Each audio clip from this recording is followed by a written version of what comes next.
हम स्टार्ट करते हैं पार्ट 2 पॉलिटी का। इसमें हम न्यूज़ शॉर्ट्स जो थी, शॉर्ट न्यूज़ थी, वो कवर करेंगे। तो पहला जो इसमें न्यूज़ आर्टिकल है वो है डीपीएसपीज़ को लेके। पहली चीज़ जो इसमें सबसे पहले ही गलती की गई है कि ये 39 कैपिटल बी है। जी नहीं, ये 39 small B and 39 small C से रिलेटेड ये न्यूज़ है। तो आप लोग ये करेक्शन कर लीजिएगा, क्योंकि बी, कैपिटल बी और स्मॉल बी में ज़मीन आसमान का अंतर होता है। कैपिटल, जब कोई भी कैपिटल लेटर कॉन्स्टिट्यूशन में इंसर्ट किया जाता है वो वाया कॉन्स्टिट्यूशनल अमेंडमेंट एक्ट के थ्रू डाला जाता है, ठीक है। वो न्यूली एडेड कंटेंट होता है कॉन्स्टिट्यूशन के अंदर, वो ओरिजिनल कॉन्स्टिट्यूशन में नहीं मेंशन होता, ठीक है। तो ये न्यूज़ रिलेटेड है आर्टिकल 39 स्मॉल बी और स्मॉल सी से। तो चलिए अब स्टार्ट करते हैं कि क्या न्यूज़ है, क्या कंटेक्स्ट है इस न्यूज़ का। तो कंटेक्स्ट ये है कि सुप्रीम कोर्ट जो है भाई वो डिसाइड करेगा matter related to private property that can be distributed among the community as a material source. तो इसका पीछे, वैसे ये न्यूज़ ना बहुत डिटेल्ड में डिस्कस होनी चाहिए। आई डोंट नो कि उन्होंने न्यूज़ शॉर्ट में क्यों डाली है। तो इसमें अब पहला हम इसका कंटेक्स्ट जान लेते हैं। हुआ ये था कि जो अभी रिसेंटली लोकसभा इलेक्शंस हुए उसके दौरान राहुल गांधी जी ने एक बात बोली, and please keep the political ideologies away from this video, okay. Rahul Gandhi ने एक बात बोली कि जो कंसंट्रेशन हो रहा है वेल्थ का, कुछ लोगों के पास अनइवन कंसंट्रेशन होता चला जा रहा है, जिस वजह से वो उनकी पार्टी अगर इंडिया गठबंधन अगर सरकार बनाएगा तो उनका जो मेन फोकस होगा वो एक सोशो कास्ट बेसिस सेंसस कराएंगे, जैसे बिहार में हुआ था। उसके अकॉर्डिंग उसके बाद वो इकोनॉमिकली जो सबसे ज़्यादा, आई am not talking about EWS, but economically जो सबसे ज़्यादा अंडर प्रिविलेज्ड हैं, जिनके पास रिसोर्सेज नहीं है, वो कास्ट और कम्युनिटीज़ को आइडेंटिफाई किया जाएगा। फिर उनके बीच में जो रिसोर्सेज होंगे उनका इक्वल डिस्ट्रीब्यूशन किया जाएगा, ठीक है।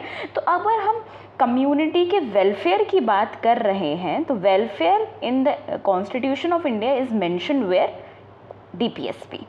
DPSP is about making the welfare state, ठीक है। स्टेट के ऊपर रिस्पॉन्सिबिलिटी डालती हैं DPSP कि आपको एक वेलफेयर स्टेट क्रिएट करना है, ठीक है। अच्छा, तो ये तो हो गया भाई न्यूज़ क्या था। अब आते हैं अपने UPSC से रिलेटेड चीज़ पे।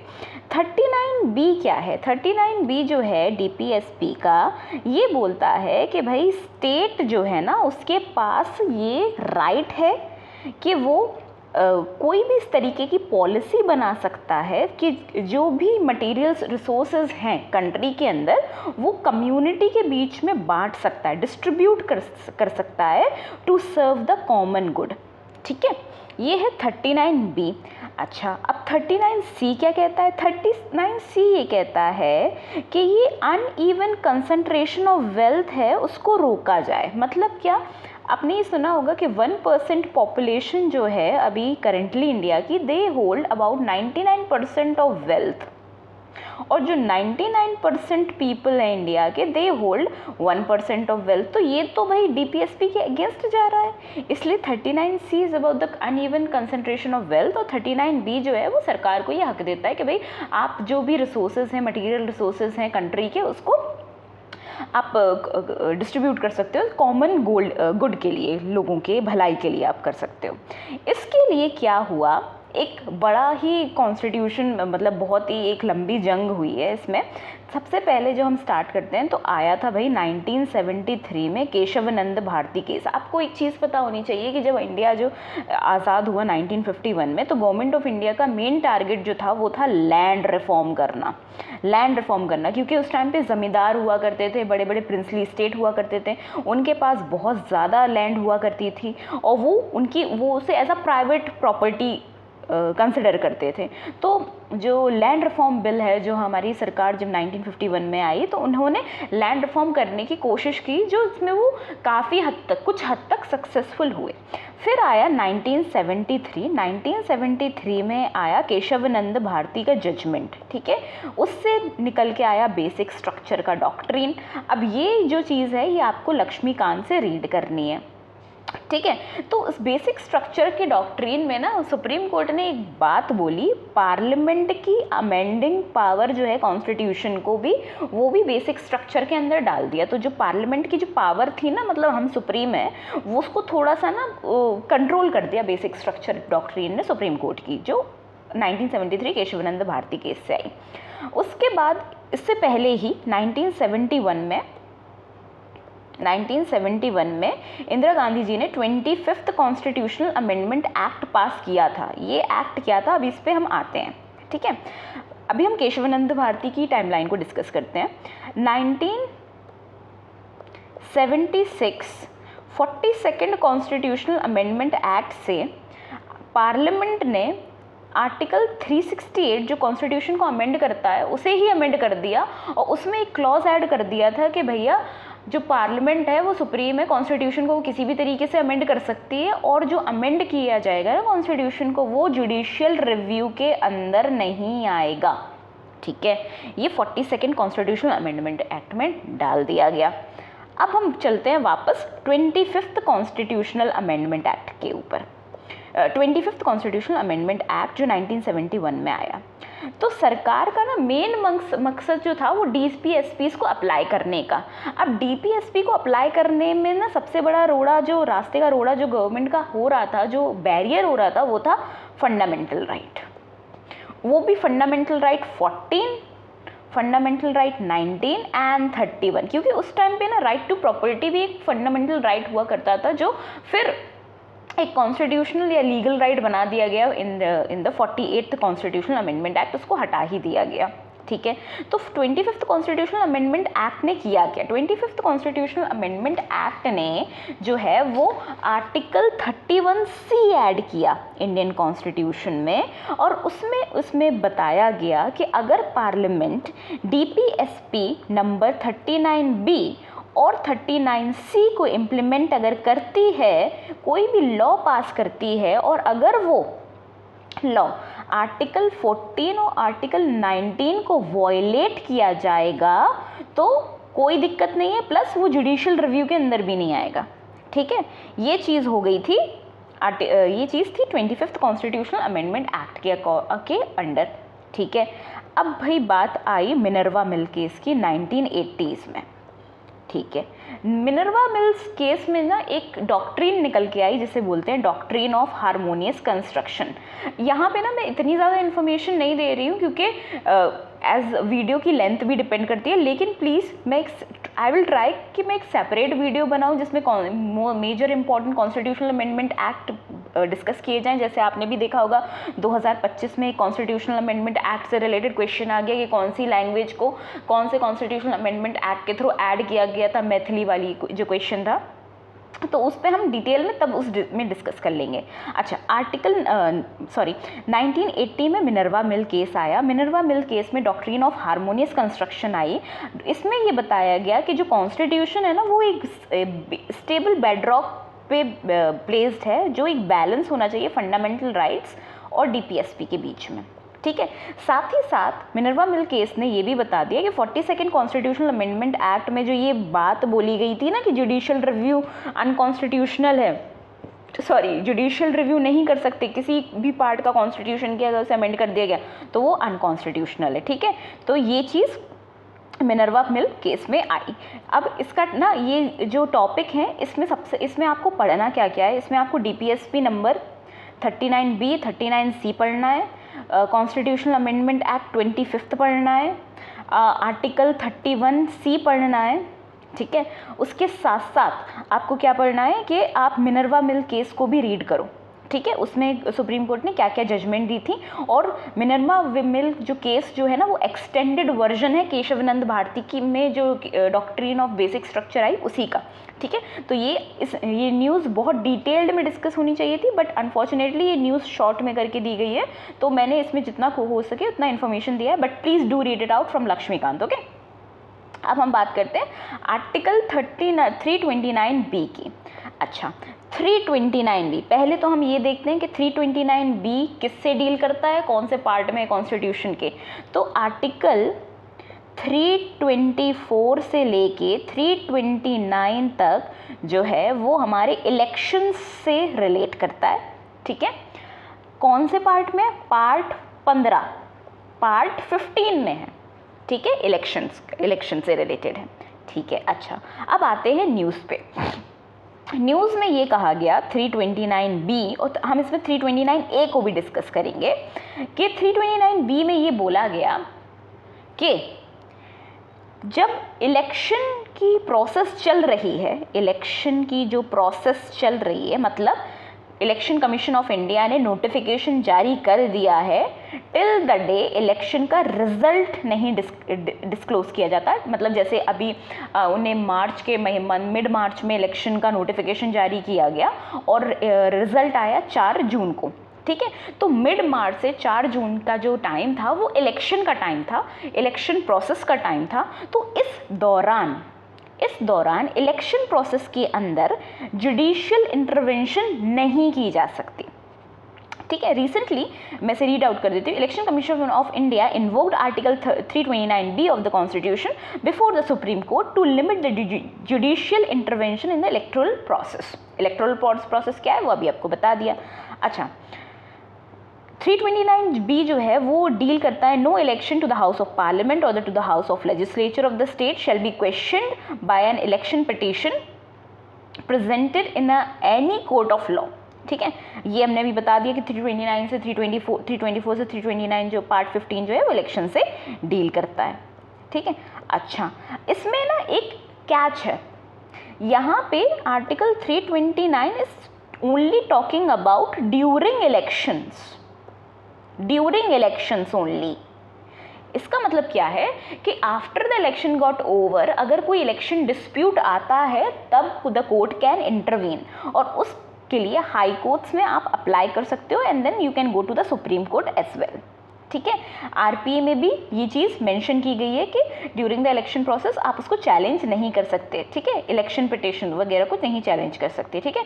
इलेक्शन कंसर्न स्टेट की हाई कोर्ट में जाएगा, और हाई कोर्ट्स का ना ओरिजिनल जुरिडिक्शन होता है। जैसे किसी एमपी का कोई, पहले तो एक और चीज़ देखो, किसी भी एमपी को डिस्क्वालीफाई या फिर उसके जो जो जिस तरीके से वो निर्वाचित हुआ है, जिस वजह से वो क्वालिफाई किया है, अगर कोई डिस्प्यूट होता है तो 2 तरीके से मैटर जाता है, एक प्रेसिडेंट के थ्रू, ठीक है, और एक हाई कोर्ट में डायरेक्ट अपील के थ्रू, ठीक है। जो हाई कोर्ट में आप अपील कर सकता है एमपी, ठीक है। हाई कोर्ट्स का ओरिजिनल जुरिडिक्शन होता है, ठीक है।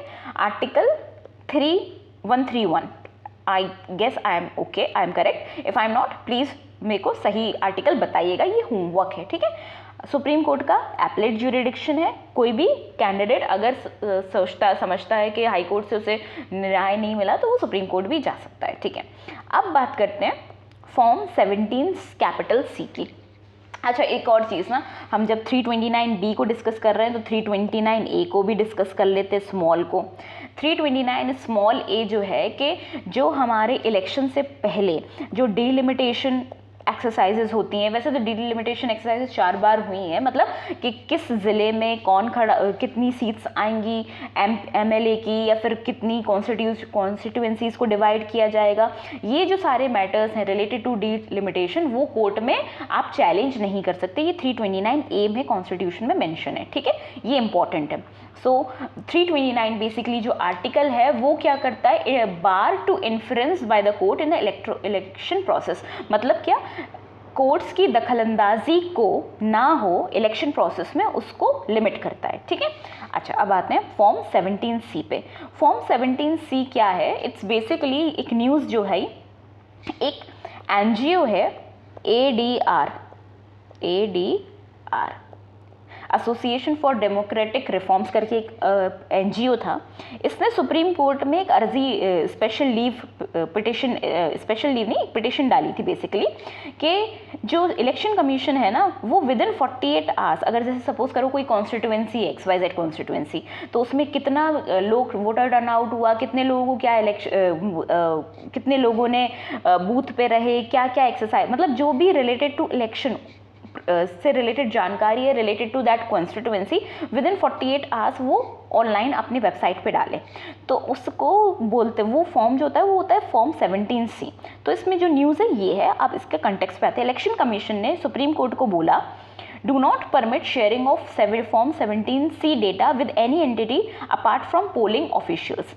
इलेक्शन के दौरान हम 17C को पब्लिकली नहीं डालेंगे अपनी वेबसाइट पे, ये इलेक्शन कमीशन ने सुप्रीम कोर्ट को बोला, एज इट प्रोवाइड कि मतलब ये कुछ ब्रीच हो जाएगा प्राइवेसी का, और सारी चीज़ों को मद्देनज़र करते हुए इतना डिटेल में नहीं जाना है, बट हाँ उनने बोल दिया नहीं डाला, और सुप्रीम कोर्ट भी इस पर एग्री कर गया था। अब बात करते हैं साइलेंस पीरियड पे। इसमें जो फॉर्म 17C है ना, it contain information like booth पे क्या कितने लोग हैं, इलेक्टोरल रजिस्टर्स वोटर कितने हैं, कितनों ने वोट नहीं डाला है, और कितने वोटर्स अलाउड नहीं थे और कितने वोटर्स अलाउड थे, ये सारा इन्फॉर्मेशन फॉर्म 17C में होता है। ठीक है, अगर कहीं पर भी PYQ प्रीलिम्स की टेस्ट सीरीज में आप क्वेश्चन देखो 17C, तो you can relate, it is related to the electoral thing. Okay, ना साइलेंस पीरियड आपको पता ही है कि जो 40 कहीं पर भी चुनाव होने, because this is what the election month was, मई जो था 2024, तो इसमें सारी जो न्यूज़ है ना वो इलेक्शन से रिलेटेड है, मेजरली जो न्यूज़ हैं। साइलेंस पीरियड ये था कि भाई कहीं पर भी चुनाव होगा उसमें 48 आवर्स 48 घंटे से पहले, जैसे कल परसों चुनाव है तो आज से वहाँ पे कैंपेनिंग बंद हो जाएगी। ये कहाँ पर मेंशन है? RPA में। ठीक है, उसके साथ साथ मतलब टेलीविजन्स पे एंटरटेनमेंट मीन्स के थ्रू हर जगह से वो सब बंद हो जाएगा, और एग्जिट पोल भी आप नहीं दिखा सकते। ठीक है, वैसे ओपिनियन पोल जो हैं वो अलाउड नहीं है, लेकिन हाँ ओपिनियन पोल्स वगैरह जो न्यूज़ चैनल्स हैं वो दिखाते हैं, that is also a breach, but उस पर कोई स्ट्रिक्ट एक्शन नहीं लिया जाता। लेकिन एग्जिट पोल्स तो आप नहीं दिखा सकते।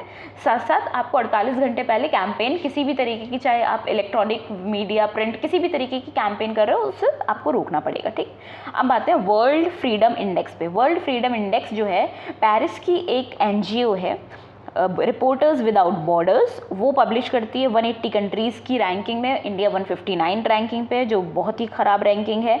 ओके, ये इसमें एक चीज़ याद रखो, वैसे तो इतना इंपॉर्टेंट नहीं है, लेकिन हाँ मेंस के लिए इम्पॉर्टेंट है, वेयर गवर्नेंस से रिलेटेड या एथिक्स से रिलेटेड कोई क्वेश्चन आता है, मीडिया से रिलेटेड कोई क्वेश्चन आता है, तो उसमें आप इसे कोट कर सकते हो। ठीक है, टॉप रैंकर्स हमेशा स्कैंडिनेवियन कंट्रीज़ होती हैं। ठीक है, इसमें political, economic, legislative, social, security, ये 5 पैरामीटर्स हैं, इनको कंसिडर किया जाता है। ठीक है, अब आते हैं हम UGC के रेगुलेशंस पे। UGC अभी बड़ा ही खासा न्यूज़ में है, तो आई रिकमेंड यू कि UGC से रिलेटेड जितने भी करंट अफेयर्स है, UGC का इस्टेब्लिशमेंट 1956 में हुआ, UGC से क्या क्या यूनिवर्सिटीज़, मतलब जो भी आपको थोड़ा बहुत करंट अफेयर्स में मिले तो आप देखते जाइएगा, बिकॉज रिलेटेड टू एग्ज़ाम जो अभी पेपर लीक का जो ट्रेंड चल रहा है अभी देश में, उससे रिलेटेड है। ठीक है, वाइस चांसलर्स का जो अपॉइंटमेंट हुआ वो UGCs के अकॉर्डिंग नहीं हुआ, तो थोड़ा सा क्लैश चल रहा है UGC एंड स्टेट लेजिस्लेशन के बीच में। ठीक है, और ये एजुकेशन से रिलेटेड है, और एजुकेशन जो है ना वो कॉन्करेंट लिस्ट में है।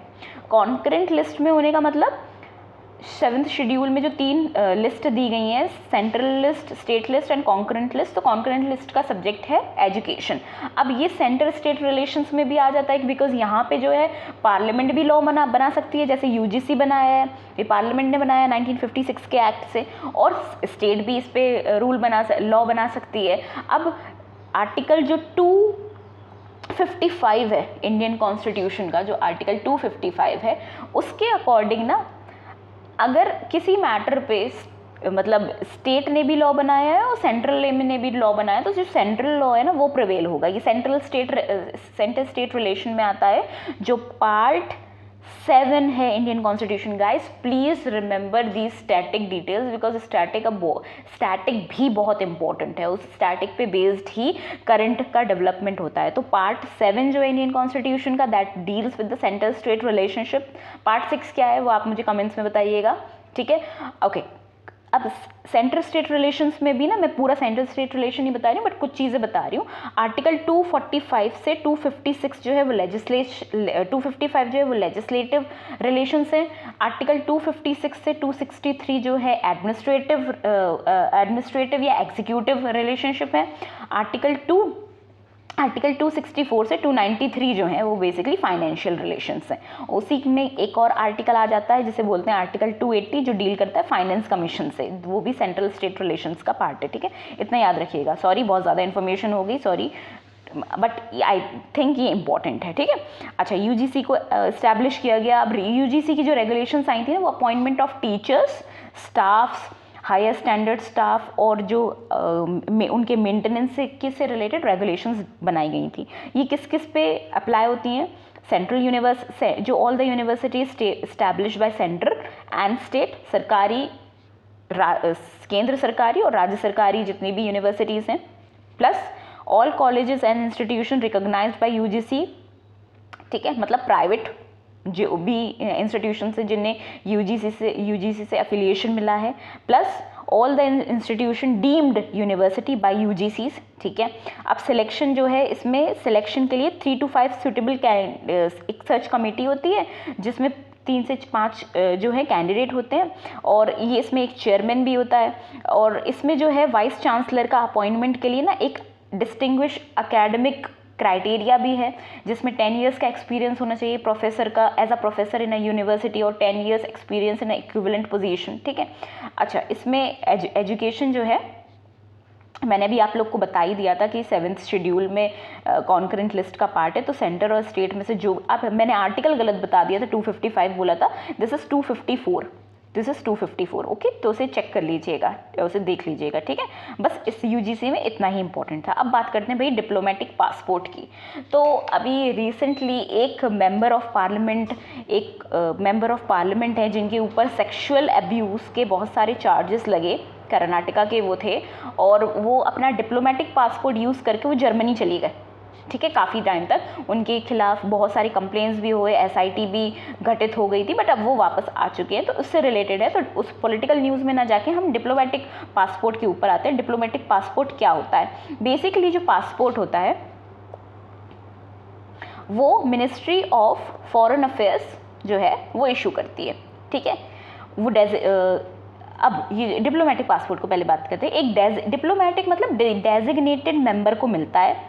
ये डिप्लोमेट की लेवल का स्टेटस होता है जो ऑफिशियल पर्पस के थ्रू मिलता है, जिसकी वैलिडिटी 5 साल से और कम हो सकती है। ठीक है, अच्छा, नेचर क्या है? फॉरेन मिशंस के लिए कहीं आपको जाना है, कहीं आपकी ऐसी कोई पोजीशन रही है, लाइक यूएन में कोई आपका स्टेक रहा है या कुछ ऐसा रहा है, कोई अच्छी एक पोजीशन पे आप रहे हो, तो आपको भी मिल सकता है। ठीक है, एडवांटेजेस क्या है? इम्यूनिटी, आपको पता है डिप्लोमेटिक इम्यूनिटी होती है, जो डिप्लोमेट्स एक कंट्री से दूसरी कंट्री में जाते हैं, उनके ऊपर उस कंट्री के अकॉर्डिंग आप केसेस नहीं चला सकते, अपनी नेटिव कंट्री के अकॉर्डिंग उनको ऊपर केसेस चल सकते हैं। तो डिप्लोमेटिक इम्यूनिटी और प्रिविलेजेस उनको मिलते हैं। ठीक है, अरेस्ट, डिटेंशन, लीगल प्रोसीडिंग्स के through in the host country. Okay, तो ये 3 तरीके के पासपोर्ट होते हैं बेसिकली। यूनियन लिस्ट में है 7th शेड्यूल में। पासपोर्ट एक्ट जो है उसके अकॉर्डिंग 1967 का, उसके अकॉर्डिंग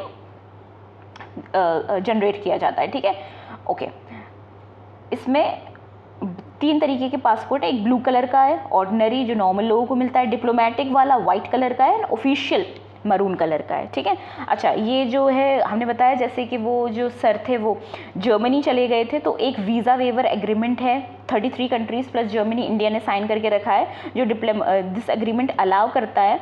ये एग्रीमेंट की वजह से इंडियन डिप्लोमैट्स पासपोर्ट जो है वो 90 डेज तक विदाउट वीज़ा वहाँ ट्रैवल कर सकते हैं, एंड इट्स मतलब दोनों साइड से।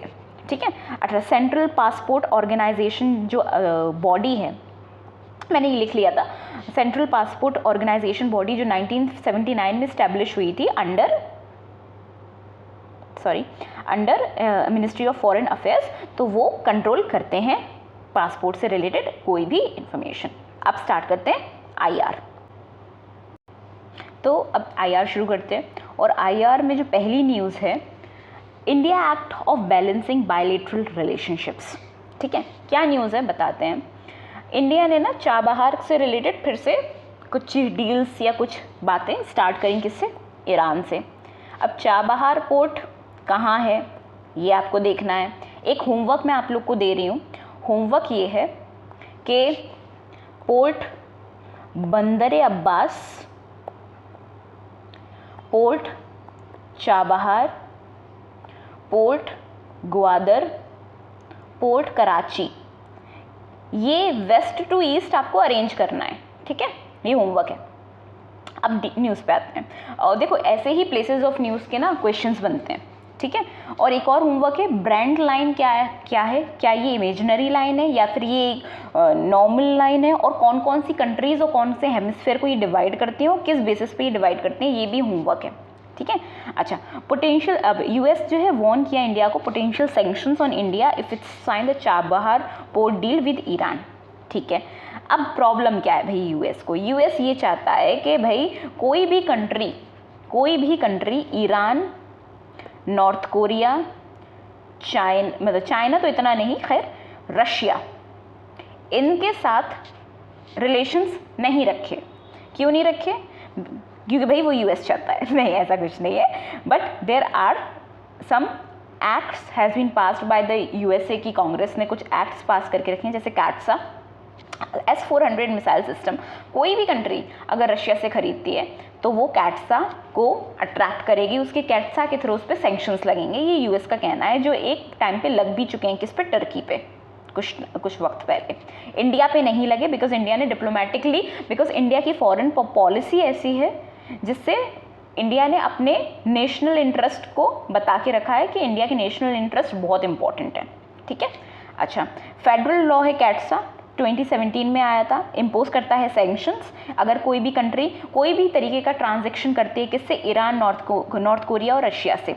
किस तरीके का? इकोनॉमिक और फाइनेंशियल पेनल्टीज लगती हैं उस पर, ठीक है? ओके। अच्छा, रशिया को और ज़्यादा इंटेंसिफाई इसलिए किया गया क्योंकि यूक्रेन और रशिया का वॉर चल रहा है। ओके, अब बैलेंस करना है इंडिया को, strategies adopted by India in balancing the bilateral relationships. भाई इंडिया जो है ना, हमेशा से आपने एक चीज़ देखी होगी, नॉन अलाइनमेंट की ना पॉलिसी फॉलो करता है कि भाई हम अपने देश हित में, अपने नेशनल इंटरेस्ट में एंगेजमेंट करेंगे, चाहे यूएस से करें चाहे रशिया से करें, वो हमारा अधिकार है।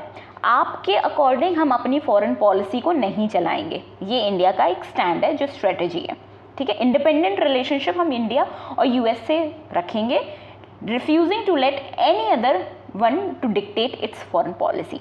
दूसरा, डिहाइफिनेशन की पॉलिसी इंडिया ने अब अडॉप्ट की है। डिहाइफिनेशन की पॉलिसी क्या होता है कि मतलब अगर दो कंट्रीज़ के बीच में प्रॉब्लम है तो इंडिया जो है ना, एक कंट्री से इंगेजमेंट कम करेगी बिकॉज उसका जो है रिलेशन दूसरी कंट्री से अच्छा नहीं है।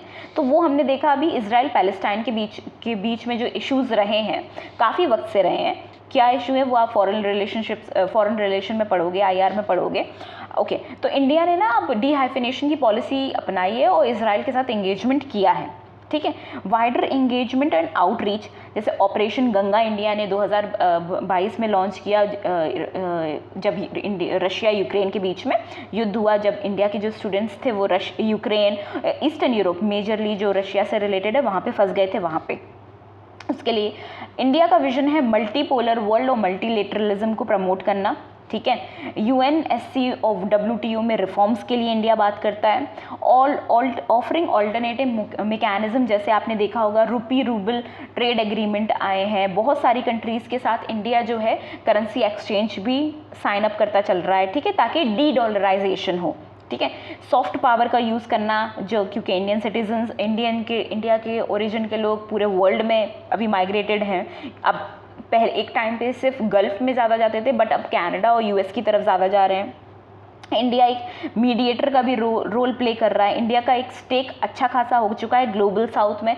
ग्लोबल साउथ और ब्रेंट लाइन का क्या रिलेशन है, प्लीज़ उसके ऊपर देखिएगा ज़रूर, उसको होमवर्क को ज़रूर कीजिएगा। अब इश्यूज़ और चैलेंजेस क्या हैं जो इंडिया फेस करता है? पहला, लोग जो ना इंडिया को, जो लोग मतलब कंट्रीज़ जो है इंडिया को एक्यूज़ करते हैं बीइंग ऑफ फेंस सिटर, मतलब not taking a stand. If you want to be a global leader, a world leader, then you should take a stand. और इंडिया अपने कन्वीनियंस के थ्रू स्टैंड बदलता है। तो ये बहुत सारी कंट्रीज़ के विचार है। एलिगेशन है फाइनेंस करना वॉर को, क्योंकि इंडिया ने रशिया से ऑयल खरीदा during this Russia Ukraine conflict. इसकी वजह से ना एक इमरजेंस हो रहा है न्यू एक्सेस वर्ल्ड का। इंडिया जो है यूएस की तरफ अलाइन हो रहा है, और चाइना, रशिया एंड पाकिस्तान का एक अलग ही ग्रुप बन रहा है, ठीक है। रेपुटेशन भी डैमेज हुई है जब इंडिया ने जो है विड्रॉ किया from the, India didn't condemn US का। जब यूएस ने ना joint comprehensive plan of action जो है, जो इंडिया ने जो यूएसए ने ईरान के साथ साइन किया था, जब यूएस उससे विड्रॉ किया तो इंडिया ने कोई ऑब्जेक्शन नहीं डाला। डिपेंडेंस बहुत है इम्पोर्ट की इंडिया के ऊपर। हम we are one of the major import country है, हमारा एक्सपोर्ट इतना भी नहीं है, ठीक है। अब वे फॉरवर्ड क्या है, स्ट्रैटेजिक हैजिंग करना, कि अपने इंटरेस्ट को भी देखना, साथ साथ एक आवाज़ भी इंटरनेशनल फोरम्स पे उठाना, कॉल आउट करना इंपॉर्टेंट है। जितने भी मल्टीलेटरल फोरम्स हैं उसमें इंगेजमेंट और ज़्यादा बढ़ाना। ब्रिक्स हुआ, क्वाड हुआ, G20, G7, SCO का समिट अभी चल ही रहा है, ठीक है। इमरजेंस करना, एक ऑल्टरनेटिव वर्ल्ड को, ग्लोबल साउथ को और ज़्यादा पावरफुल बनाना, और यही सप्लाई चेन रेजिलियंस बनाना, मतलब जितनी भी अलायंसेस हैं एशिया अफ्रीका की, उसमें काम करते जाना। इतना वे फॉरवर्ड में मैं ये कहूँगी ये मेन से रिलेटेड है, तो इसको ना आपको रट्टा ज़्यादा मारना है। Honestly mains is mainly about the rattafication, honestly it is about. अब बात करते हैं ग्लोबल इंस्टीट्यूशन में रिफॉर्म्स की, जो इंडिया बहुत टाइम से बात कर रहा है, जैसे WTO, IMF, world bank, UN, इन सब में रिफॉर्म्स की, तो वो हम नेक्स्ट वीडियो में करते हैं।